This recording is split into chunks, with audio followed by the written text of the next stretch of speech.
সারাটি জীবন এমন করে আমার বুকের মধ্যখানে থেকো। কিন্তু থাকবো। তোমাকে একটি কথা বলি সখী। বলো বেহুলা।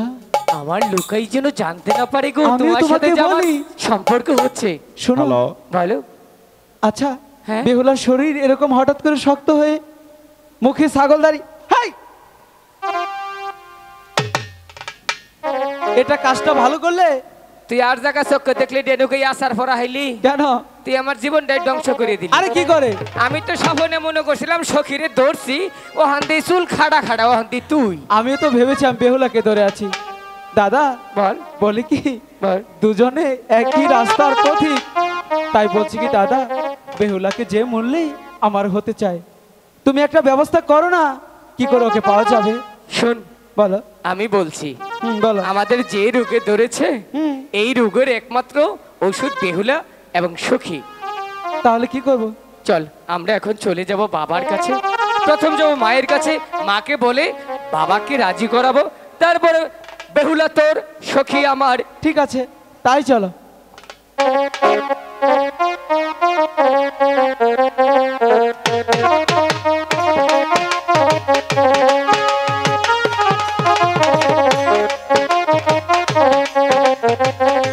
যে সুখে যে অভিনয়, ভাবভঙ্গি, তা দেখে মানিকগঞ্জ হতে আগত লিটন ভাই তাকে 100 টাকা দিয়ে পুরস্কৃত করিলেন। আশা করি টাকাটি সাদরে গৃহীত হবে। সবাইকে ধন্যবাদ। সেই সাথে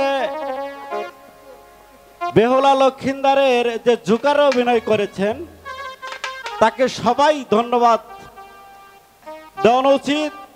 সেই সাথে লিটন ভাই, মানিকগঞ্জের লিটন ভাই, তার অভিনয় দেখে, তার ভাবভঙ্গি দেখে, তার সাজগুজ দেখে তাকে 100 টাকা পুরস্কৃত করিলেন। আশা করি টাকাটি সাথে গৃহীত হবে। ধন্যবাদ সবাইকে। আপনারা নীরবতা পালন করে গান শুনুন, শ্রবণ করুন এবং দেখুন। আরো অনেক বাকি আছে আমাদের গানের অংশ।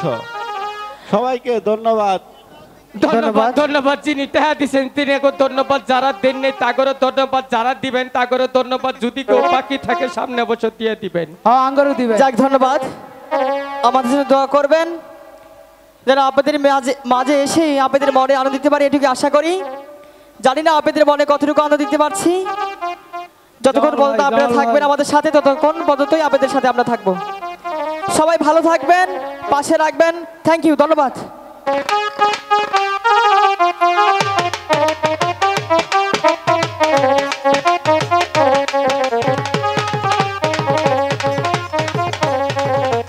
সেই যে লক্ষিন্দার গেছে মাছ মারতে, ছেলেটি মা মনে হয় প্রাসাদে একাই রয়েছে। যাই, এই সুযোগে মাকে সব খুলে বলি, কিন্তু মার সামনে রাগান্বিত ভাবে যেতে হবে। তাই আমাকে এটা ওটা প্রশ্ন করবে, তখন সব বলে দেব। কি বাপি, তোমার মুখটা এত ছি, তুমি কি কারোর সঙ্গে ঝগড়া করেছো? না কেউ তোমাকে মেরেছে? না। তাহলে তোমার কি হয়েছে তুমি আমার কাছে খুলে বলো। বলবো? হ্যাঁ। আম্মা গো,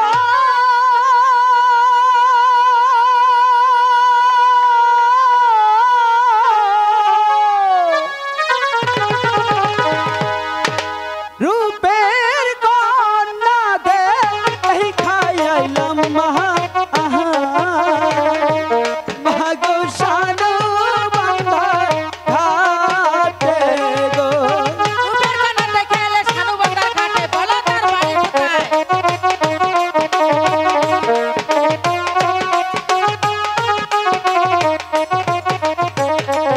আম্মা গো,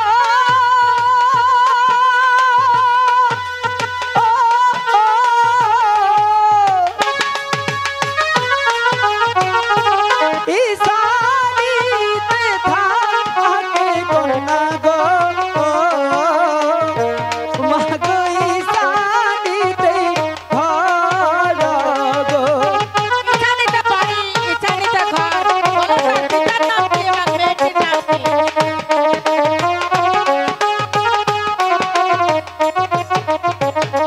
পিতার নামটি জাইমন রাজা গো,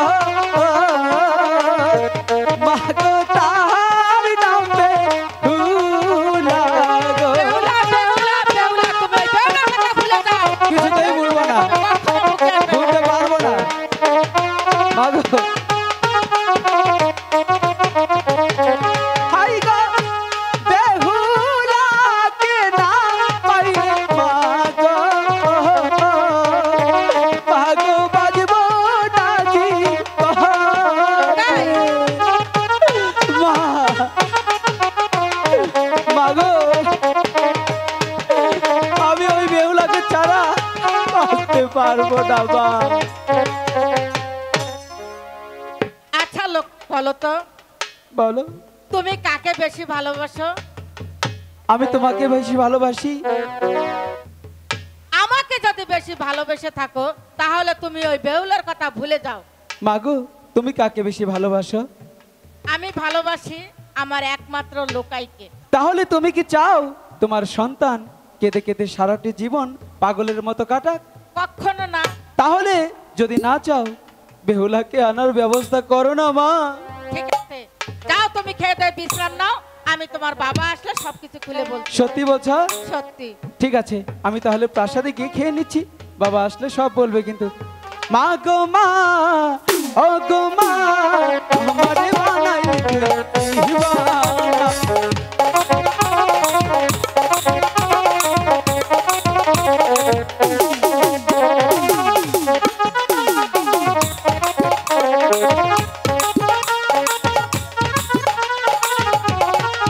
সনেকা, স্বামী।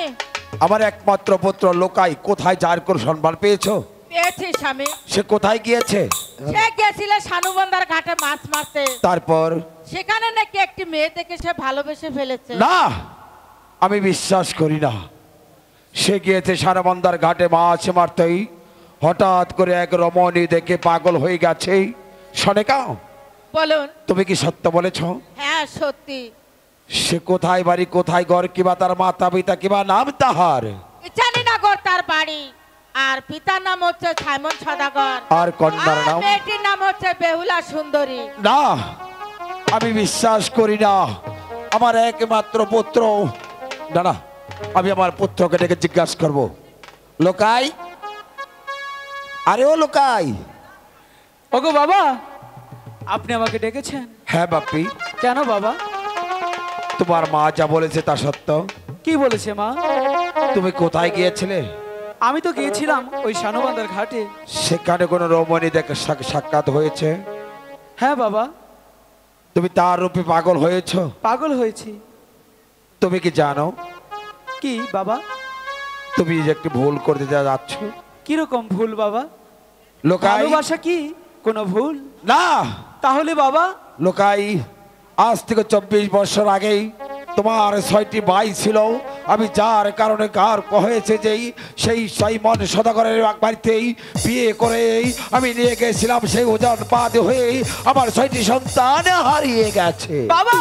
হ্যাঁ, 12 বছরের কথা এখন কেন তুলছেন? ভুলে যাও। না, ভুলে যাও সে বেহুলাকে। বাবা গো, আমি যে ওই বেহুলাকে কিছুতেই ভুলতে পারবো না। ভুলে যেতে হবে। বাবা, আমি আপনার একমাত্র সন্তান। আপনি আমাকে সব সময় বলেছেন, আরে লুকাই, তুই যদি ওই আকাশের চাঁদটা চাস আমি তোর হাতে এনে দিতে হ্যাঁ। দ্বিধাবোধ করবো না। আমি তাই দেব। আর আজকে বেহুলাকে ভুলতে যেতে বলছেন বাবা, আমি কিছুতেই ওই বেহুলাকে ভুলতে পারবো না। আমি আপনার কাছে অনুরোধ করে বলছি বাবা, দরকার হলে আস্তে আস্তে আমি আমার নিজের জীবন দিয়ে দেব। না লোকাই, না। মাগো, আমি ওই বেহুলাকে বলতে পারবো না। সনেকা, স্বামী, এখন আমি কি করব? আমি বলছিলাম কি আজই ঘটক পাঠিয়ে দেন ওই ইচানীনগর। ঠিক আছে সনেকা, যাও আমার একমাত্র পুত্রকে অন্তঃপ্রাদি হয়ে নিয়ে যাও। আমি এই মুহূর্তে চলে যাব সেই ঘটক মশাইয়ের বাড়ি। ঠিক আছে মা, চলো প্রাসাদে। ঘটক মশাই বাড়ি আছেন? ঘটক মশাই, আরে ও ঘটক মশাই। সদাগর মশাই নমস্কার। নমস্কার। তা কিসের জন্য ডাকছেন আমাকে? ঘটক মশাই, বলেন। আপনার কাছে কোনো সুপাত্রী আছে? অবশ্যই আছে। তাহলে কোথায়, কত দূর? এই সান্নিনগর ঘর, ইছানীনগর ঘর, সাইমন সদাগর, সাইমন সদাগর। তাহার ঘর আছে মা বেহুলা সুন্দর। বাহ, উত্তম যুক্তি। অপূর্ব।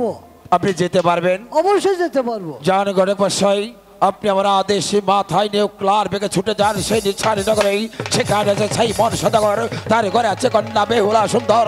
ভগবান আমার ঘর দিয়েছে একমাত্র বংশের প্রতিবী, সেই হচ্ছে সোনার লক্ষ্মীধর। এই দুজনকে করতে হবে বিয়ের অন্বেষণ। অবশ্যই। পারবেন ঘটক মশাই? অবশ্যই পারবো। তাহলে আসি। আসুন। নমস্তে। নমস্তে। হ্যালো হ্যালো,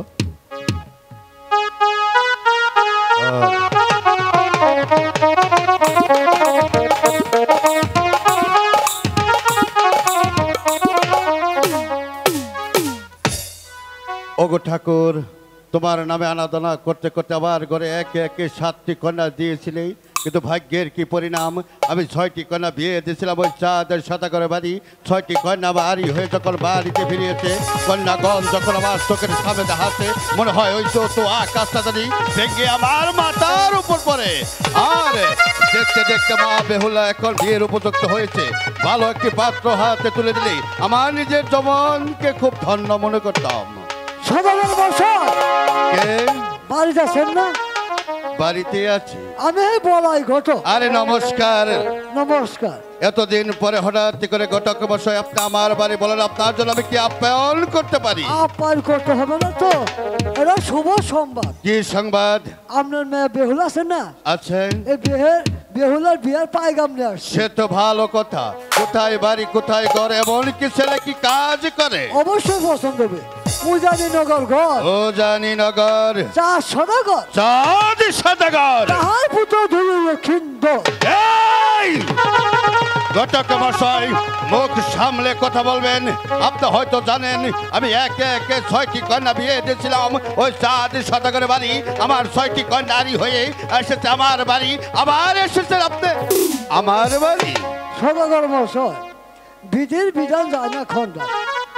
তার 6টা মেয়ে আলিয়ে ঘরের সামনে, আর 6টা পুত্র ওই কালীধর সাগর মারা গিয়েছে। ঘটক মশাই বলেন। মুখ সামলে কথা বলবেন। আপনি চাঁদ সদাগরকে যে বলবেন ওই সাপে কাটা করে, ওই কেঁচু খাইকার করে, তার সাথে কোনো আমার আত্মীয়ই চলবে না। সদাগর মশাই আপনি মেয়ের বাপ সে ছেলের বাপ, মাথা নিচা করা কথা। ঘটক মশাই সদাগর তার মশাই সামনে দাঁড়িয়ে কথা বলছেন, একবার কি ভেবে দেখছেন প্রয়োজন বোধে নিজ হাতে নিজের মেয়েকে হত্যা করে ওই শিয়াল কুকুরে মাছ আমি বিলিয়ে দেবো, তবু চাঁদ সদাগরের সাথে আমার কোনো আত্মীয় চলবে না। সদাগর মশাই বহুত দরকারি করছি, কোনো বিয়াটা ভাঙে নাই, এরা ভাঙবা দেবো না, আমি রাজি হয়ে যাবো। ঘটক মশাই আপনাকে সুসম্মানে যেতে বলছি। আপনি আমার প্রাসাদ ত্যাগ করুন, না হলে আমি বাধ্য হব আপনাকে বেয়াদবি করতে। আপনি এই মুহূর্তে আমার প্রাসাদ ত্যাগ করুন।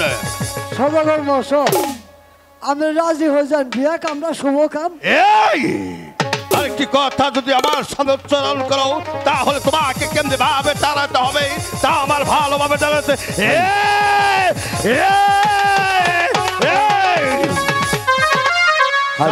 সদাগর পারলে তুমি আমার সামনে এসো, তোমাকে আমি দাঁত ভাঙার জবাব দিয়ে দেবো। মেয়ে তো দূরের কথা, আমি তোমাকে ঘৃণার চোখে দেখি। ঘটক মশাইকে পাঠিয়েছে সেই ছানিনগর, কিতাগর পর্যন্ত ফিরে আসছে না। আর কারণ তো কিছু বুঝতে পারছি না। সদাগর মশাই ঘটক মশাই আর বলবেন না। কি ঘটক মশাই আপনার কি হয়েছে? আমাকে গা ধরে বাই করতেছে। কি বলছেন? আমাকে খুব মারছে, মারামারি করছে। আরো কিছু বলেছে? আরো কিছু বলেছে। কি বলেছে? আমরা বলে সাপ খাই না, আমরা বলে কেঁচু খাই। ঘটক মশাই আমরা বলে গেঁচু খাই। ঘটক মশাই আমি বলি নাই, ওই সাইমন সদাগর বলছে। আপনি সত্য কথা বলেছেন? সত্য কথা বলেছি। জানো ঘটক মশাই এই মুহূর্তে আপনি অন্তঃপুরে চলে যান, আমি আমার একমাত্র পুত্রকে জিজ্ঞাসা করবো। চলো আসি, নমস্কার। লুকাই ওই লুকাই, আরে ওই লুকাই। বাবা, দাদা, বাবা মনে হয় প্রাসাদ থেকে ডাকছে, চলো। লুকাই বাবা ডেকেছেন? বাবা হ্যাঁ, কেন ডেকেছি জানো? কেন বাবা? তোমাদের কথা মতো আমি ঘটক পাঠিয়েছিলাম সেই ছানিনগরে, হ্যাঁ। কিন্তু ঘটক অপমান করে আমাকে অনেক গালাগালি করে আমার ঘটককে প্রাসাদে ফিরিয়ে দিয়েছে। আমি জানতে চাই তুমি ভুলে যাবে কি না? বাবা জন্টু ভালোবাসা কি অন্যায়? না। ভালোবাসা কি পাপ? না। ভালোবাসা কি তাহলে স্বর্গের দান, তাই না বাবা? হ্যাঁ। আপনি কাকে বলে যেতে বলেছেন? তা বেহুলাকে। পদ্মা হামিদ ভাই। পারবো না বাবা। কেন? হয়তো আপনি ভুলে যেতে বলেছেন, ভুলে যেতে বললেই তো আর ভোলা যায় না। আরে সে যে অপমান করেছে বাবা, যে অপমানে সহ্য করে সেই কিন্তু বড় হয়। রেগেছেন তো হেরেছেন, এখানে রাগের কোনো কাজ নেই। আপনি কি একটাবার ভেবে দেখেছেন বেহুলাকে যদি ভুলে যায় লক্ষিন্দর, লক্ষিন্দর সারা জীবনে দেবদাসের মতো ঘুমড়ে ঘুমড়ে কাঁদেবে, সেটা কি আপনি মেনে নিতে পারবেন? জন্টু হ্যাঁ, তবু যে আমি অপমানের প্রতিশোধ নিতে হবে। আমি চাই অপমানের বদলা নিতে। পারবে? হ্যাঁ বাবা, আমি পারবো। অপমানের প্রতিশোধ যদি আমি জন্টু নিতে না পারি, আমি আপনার সম্মুখে দাঁড়িয়ে কথা দিয়েছি, এই জন্টু যদি অপমানের বদলা নিতে না পারে, কোনদিন আপনার চোখের সামনে তো দূরের কথা, আপনার এই প্রাসাদ থেকে চিরদিনের জন্য বেরিয়ে যাবে। ঠিক আছে পুত্র, তুমি এই মুহূর্তে চলে যাবে সেই নিচ্ছানি নগরে, যতক্ষণ পর্যন্ত একমাত্র বেহুলাকেই আমার পুত্র বধূ করে আমার প্রাসাদে আনতে পারবে, ততক্ষণ পর্যন্ত আমার প্রাসাদে ফিরে আসবে না। কিন্তু আব্বা হুজুর, কিন্তু মানে? আমার কিছু টাকা লাগবে, আমার কিছু টাকা লাগবে।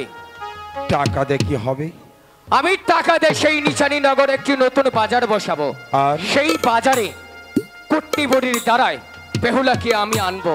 তারপরে ছলে বলে কলে কৌশলে যেমনি ভাবে পারি আপনার পুত্র বধূ করে বেহুলাকে আমি ঠিক আছে আনবই। পুত্র, তুমি এই মুহূর্তে চলে যাও তোমার মায়ের কাছে, সেখান থেকে সেদ্ধ করে চাবি নিয়ে যত টাকার প্রয়োজন আছে টাকা নিয়ে চলে যাবে সেই নিচ্ছানি নগরে।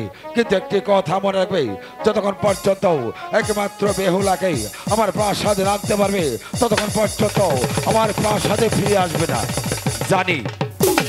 হামিদ ভাই, লুকাই হামিদ ভাই, বলো দাদা। চল পদ্মা হামিদ আমরা ভাই চলে এক যাবো। মিনিটের ভিতরে সাজ করে চলে আসবেন। সেই নিসানি নগর, সেখানে গিয়ে একটি নতুন বাজার বসাবো, বাজার বসিয়ে তারপরে হবে কেল্লা ফতে। ঠিক আছে দাদা, তাই চলো।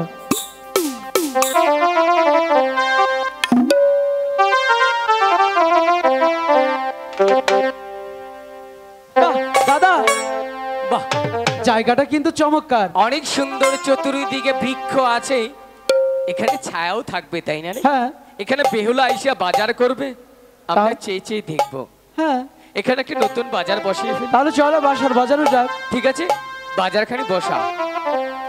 বাজার বসাইলাম বসাইলাম ঈশানী নগর, বাজার বসাইলাম